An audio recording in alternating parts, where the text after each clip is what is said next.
हाँ जी। इस चुनाव में लगातार सरकार जो है सरकारी मशीनरी का बड़ा दुरुपयोग कर रही है। लोगों में भय का माहौल पैदा करने के लिए बड़ी संख्या में पुलिस फोर्स जो है न केवल लगाई है, बल्कि भाजपा के प्रचार करने वाला कोई भी लीडर जब आता है तो उसके साथ सैकड़ों की संख्या में पुलिस बल भेज करके दहशत का माहौल बनाने का एक प्रयास किया जा रहा है। लोग तो इस बात का मुंह तोड़ जवाब देंगे, लेकिन इलेक्शन कमीशन को भी इनके खिलाफ तुरंत कार्रवाई करनी चाहिए। खास करके जो कुछ समर्थन में इनके आए हुए लीडर हैं, उनको जिस ढंग से इन्होंने पुलिस फोर्स पर प्रोवाइड कर रखी है, वो भी एक सत्ता का दुरुपयोग है। ऐसे लोगों को तो तड़ी पार कर देना चाहिए जो आज लोगों में भय का माहौल बनाने और जिनके खिलाफ इस किस्म के केस हों, जिस पे 302 की धाराएं लगी हों, जो 120B में फंसा हुआ हो, जिनके खिलाफ रेप के मामले हों, ऐसे लोगों को इलेक्शन में पुलिस प्रोटेक्शन देने की बजाय इलेक्शन कमीशन को तड़ी पार करना चाहिए जिले से।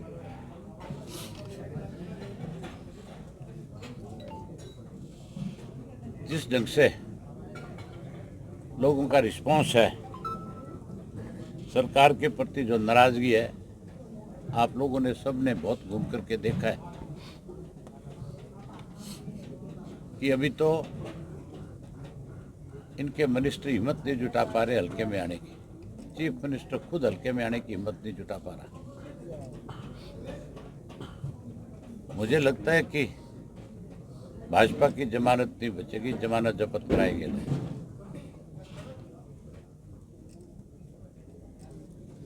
वहीं कल भूपेंद्र सिंह हुड्डा आए थे और हुड्डा साहब बारी बारी अपने भाषण में भोपाल कांडा का जिक्र करके कह रहे थे कि मेरा मित्र है। मुझे लगता है कहीं भाजपा और कांग्रेस दोनों फिर एक ना हो जाए, मिल ना जाए। जिस तरह से भूपेंद्र सिंह हुड्डा लगातार पिछले 2 वर्ष से जब से अपोजिशन लीडर बनाए और उससे पहले भी अंदर खाने कांग्रेस बीजेपी की मदद करती रही। राज्यसभा का चुनाव था, उस चुनाव में भी कांग्रेस ने अपने वोट कैंसिल करा करके इस भूपेंद्र सिंह हुड्डा ग्रुप के एमएलएज ने राज्यसभा में सुभाष चंद्रा को जिताने का काम किया था और फिर अपने बेटे को राज्यसभा का मेंबर बनाने के लिए भाजपा से सहयोग लिया।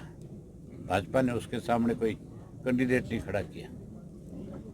इससे साबित हो गया था कि ये कांग्रेस के लोग जो है भाजपा की मदद में लगे हुए हैं। खास करके हुड्डा के बारे में ये आम चर्चा है कि हुड्डा बीजेपी की कठपुतली है। बीजेपी जैसे चाहे हुड्डा से उस तरह के फैसले करवाती है। अब कल के भाषण से तो और क्लियर हो गया कि हुड्डा कांग्रेस की बजाय बीजेपी की मदद करके गया है।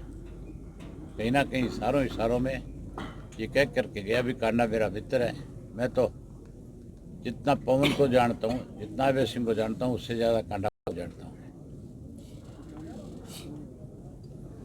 पर ये आपस में मिल भी जाएंगे तो भी लोगों ने एक फैसला कर रखा है, लोग इनकी किसी कीमत पे जमानत नहीं बचने देंगे, लोग इनकी जमानत जब्त कराएंगे।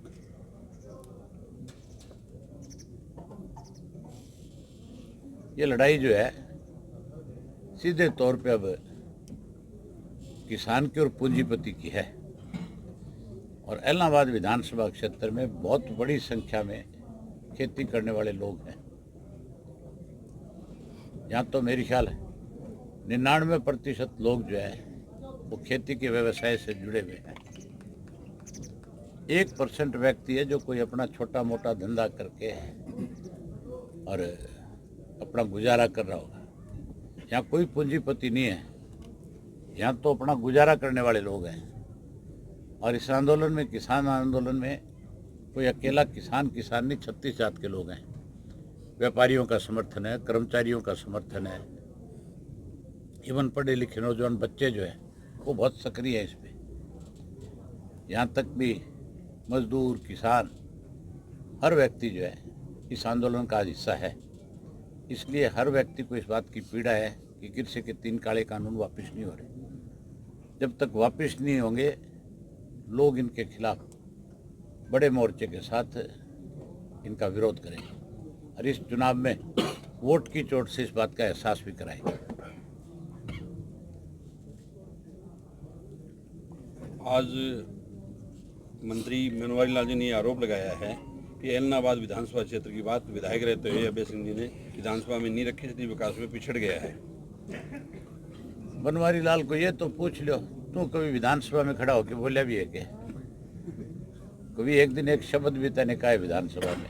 मंत्री रहते हुए ठीक है, अगर किसी का क्वेश्चन भी आ गया तो ये तो ऐसे अनपढ़ लोग हैं कि आंसर भी नहीं दे पाए। जो लोग स्वयं विधानसभा में कभी एक शब्द नहीं बोल पाए, वो मेरे खिलाफ इस किस्म के आरोप लगाएं तो उनको शोभा नहीं देता। मेरे बारे में मुझे बताने की जरूरत नहीं। आप लोगों से पूछो कि विधानसभा में सरकार को सबसे ज़्यादा घेरने वाला व्यक्ति क्या नाम है, वो बता देंगे कि अकेला अभय सिंह चौटाला है जो विपक्ष की भूमिका निभाता है। टिकरी बॉर्डर पे जो हत्याकांड हुआ है उसके बारे में उनका ये कहना है कि वो तो जाने अनजाने में भाजपा के लोगों के साथ फोटो है।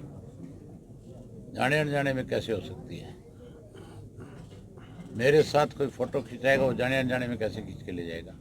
फोटो तो तभी खिंचाता है व्यक्ति जब किसी की जानकारी हो पूर्ण रूप से। घर में बुला करके किसी के साथ फोटो खिंचाओ, वो अनजाने में नहीं हो सकता। हाँ, हो सकता है कि मैं चुनावी सभा में घूम रहा हूँ, मेरे साथ कोई खड़ा होकर के फोटो खिंचा जाए, वो एक अलग बात है।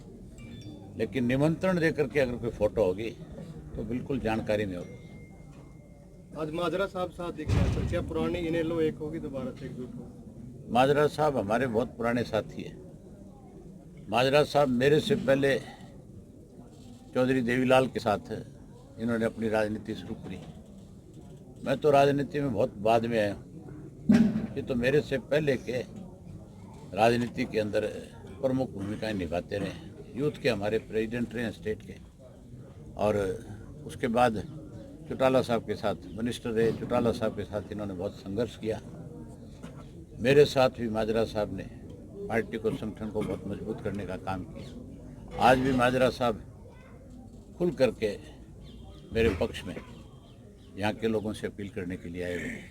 बाकी बात माजरा साहब बैठे, आप सब इनसे करें। चौधरी साहब, दिग्विजय ने कल जनसभा में कहा था कि इनेलो की जो स्थिति है, इनेलो को इस स्थिति में आज एक सीट पर रहेगी, वो भी इस्तीफा दे दिया। और वो सबसे बड़ा जो कहते हैं पौधा लगाया था देवीलाल जी ने, उसको इनेलो को इस स्थिति में जाने पहुंचाने वाले अभय सिंह चौटाला है, मेरे चाचा। ये कहना था उनका। मैं ऐसे बेहुदे लोगों का कोई जवाब नहीं दे सकता। कोई क्वेश्चन राजनीतिक पूछो तो अच्छा लगेगा। माजरा साहब, आपकी आज उपस्थिति बड़ी मायने रखती है। आप इनेलो ज्वाइन कर रहे हैं या पार्टी को समर्थन दे रहे हैं या चुनाव को समर्थन दे रहे हैं? आज किसी पार्टी में ज्वाइन करने या ना करने का प्रश्न नहीं है। आज प्रश्न इस बात का है कि किसान जिंदा रहेगा, मजदूर का जीवन बचेगा, व्यापारी रहेगा नहीं रहेगा, और खेती और मजदूर की क्या हालात बनी है। भारतीय जनता पार्टी के शासनकाल के चलते हुए इस प्रकार के कानून बनाए गए जिससे मंडियां खत्म हो जाएंगी, न्यूनतम समर्थन मूल्य नहीं रहेगा और ब्लैक मार्केटिंग को हौसला मिलेगा, बढ़ावा मिलेगा, बेरोजगारी बढ़ेगी, महंगाई बढ़ेगी। और जहाँ ये काले कानून बनाए गए, इससे हर व्यक्ति देश का प्रभावित हुआ है। और इस बात के लिए किसान संगठनों ने कहा था कि जो हमारे आंदोलन में शामिल होना चाहे वो अपने पद से इस्तीफा दे के आए। हिंदुस्तान के विधायकों एमपीज़ की ओर निगाहें लगी हुई थी, परंतु देश के अंदर किसी ने भी एक कदम नहीं बढ़ाया। केवल अभय सिंह चौटाला ने किसानों का झंडा बुलंद करते हुए अपने पद से त्यागपत्र दे दिया और हरियाणा विधानसभा में ये कह दिया कि मैं किसानों के पक्ष में हरियाणा विधानसभा से त्यागपत्र दे रहा हूँ। उसके बाद तो किसानों के जड़े पे बड़े नमक छिड़के गए। हरियाणा की विधानसभा इस प्रकार का भूमि अधिग्रहण अधिनियम बनाया गया जिसमें 70% किसानों की सहमति की ज़रूरत थी, उसे ख़त्म कर दिया गया। हमारे देश की सरकार ने इस प्रकार का सेंट्रल इलेक्ट्रिसिटी अमेंडमेंट बिल बनाया, लेकर के आए, जिससे बिजली का निजीकरण होगा।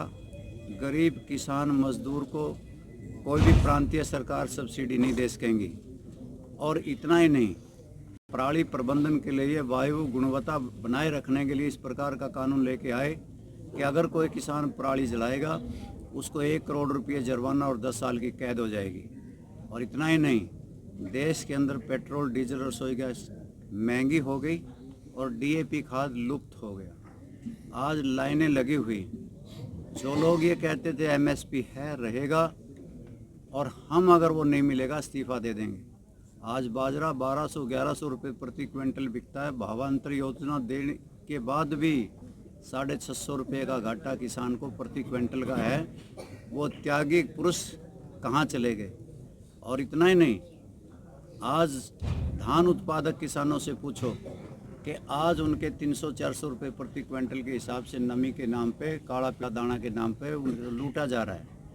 ऐसे माहौल में सवाल लोकदल पार्टी को ज्वाइन करने का नहीं, ऐसे माहौल में तो जो किसानों का झंडा जिसने उठाया अभय सिंह चौटाला ने, वो एक तरफ है और दूसरी तरफ वो काले कानूनों के पक्षधर, वो ब्लैक मार्केटिंग के पक्षधर, वो डीएपी खाद लुप्त करने वाले, एमएसपी ख़त्म करने वाले वो लोग खड़े हैं। फैसला एलनाबाद की जनता ने और लोगों ने करना है कि किसका साथ दें।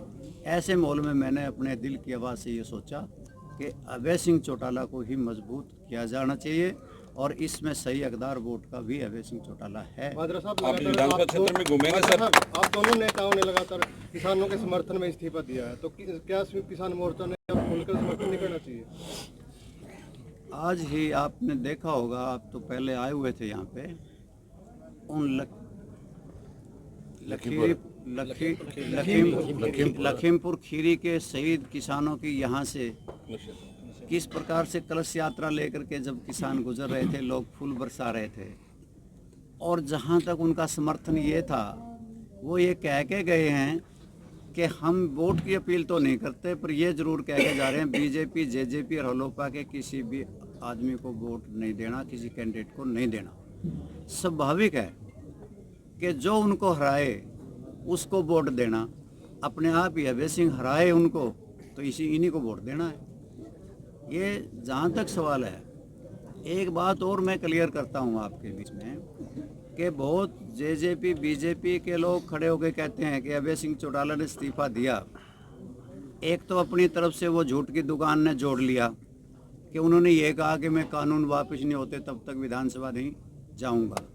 ये गलत जोड़ी इन्होंने ही नहीं, बल्कि चौधरी देवीलाल और डॉक्टर मंगल सेन ने न्याय युद्ध में राजीव लोंगोवाल समझौते के खिलाफ चौधरी देवीलाल ने महम से और डॉक्टर मंगल सेन ने रोहतक से इस्तीफा दे दिया था।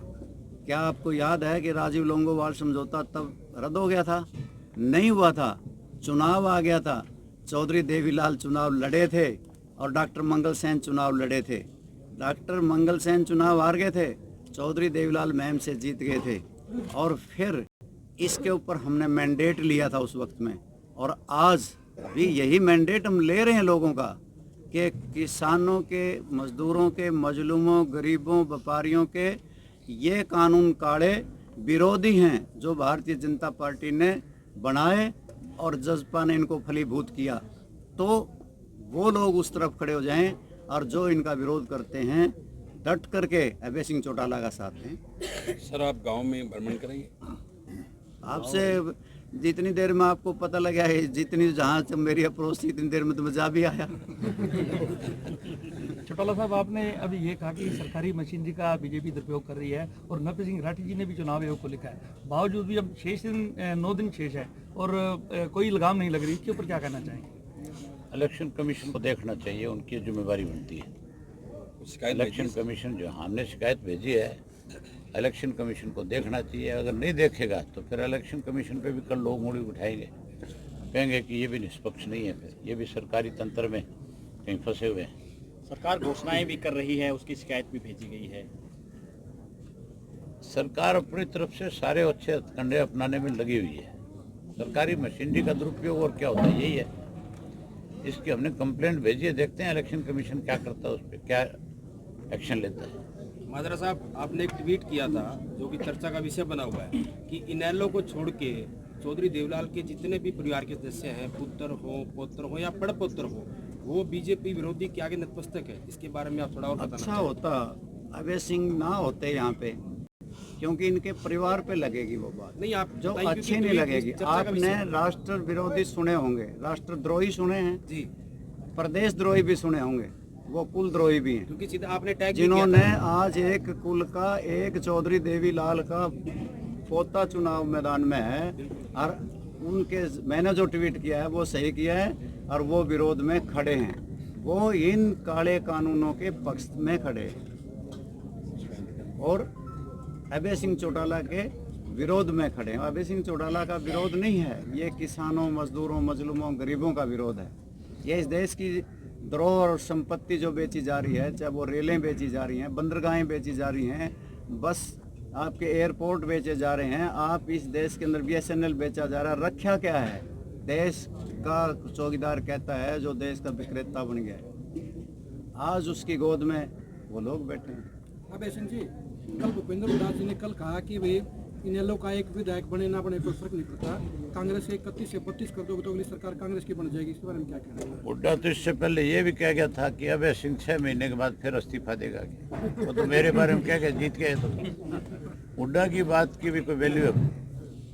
32 से कैसे बन जाएंगे? 32 तो हम भी थे। उन्होंने ये भी कहा कि मुझे अभय सिंह ने सरकार का साथ देते हुए जो है अविश्वास प्रस्ताव पर हमारा साथ नहीं दिया, इस्तीफा पहले दे दिया। हुड्डा ने इस सरकार को ऑक्सीजन दी है 6 महीने के अविश्वास प्रस्ताव लाके, अदरवाइज ये सरकार गिर जाती, अविश्वास प्रस्ताव ना आता तो। ये तो बचाने वाला है, बीजेपी से मिला हुआ है। चौटाला साहब, आप दोनों से सवाल है। उप मुख्यमंत्री ने एक बयान दिया चंडीगढ़ में, दुष्यंत चौटाला ने, कि जो नॉन सीरियस जो पॉलिटिशियन है अभी वो प्रचार कर रहे हैं और उनसे इनेलो जो है वो काफी तरीके से शिकायत कर रही है। जब हम प्रचार में आएंगे तो क्या हाल होगा, कैसे देखते हैं आप? मतलब ये जो बीजेपी के, कांग्रेस के जो नेता घूम रहे हैं, नॉन सीरियस ऐसा पॉलिटिशियन, उन्होंने कहा। तो इसका मतलब इनकी पार्टी का अध्यक्ष जो अजय सिंह चौटाला वो नॉन सीरियस क्योंकि पॉलिटिशियन उसके है। खुद पिताजी और भाई, मैं बता रहा हूँ भाई, उसका बाप, उसका भाई, दोनों नॉन सीरियस हैं। उनके पिता श्री हमारे साथ मुझसे पूछ रहे होगे ना जी, हमारे साथ विधानसभा में थे। अब इससे ज्यादा दिवालिया इनका और क्या पिटेगा?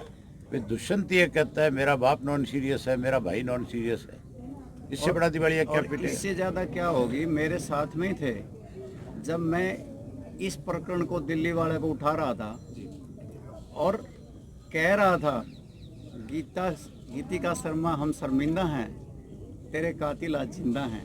तो चौधरी अजय सिंह चौटाला मेरे साथ लग के नारे लगा रहे थे विधानसभा और में नारे लगा रहे फिर तख्तियां उठा करके भी हमारे साथ अगवाई कर रहे थे। आज वो गंगा में नहा करके आए हैं श्रीमान जी, जिनके साथ वो घूम रहे हैं। वो इतने पाप उनके इतना करे जल्दी हुए पवित्र छूटे हो गया। हैं कि वो तो पवित्र हो गए हैं, गंगा में नहा के आ गए हैं। यानी कि जो उनकी तरफ तो चला गया वो तो पवित्र और बाकी के अपवित्र। ठीक है, धन्यवाद आपका। राष्ट्र निर्माण की जानकारी के लिए ग्राउंड मीडिया चैनल को सब्सक्राइब करें और शेयर करें।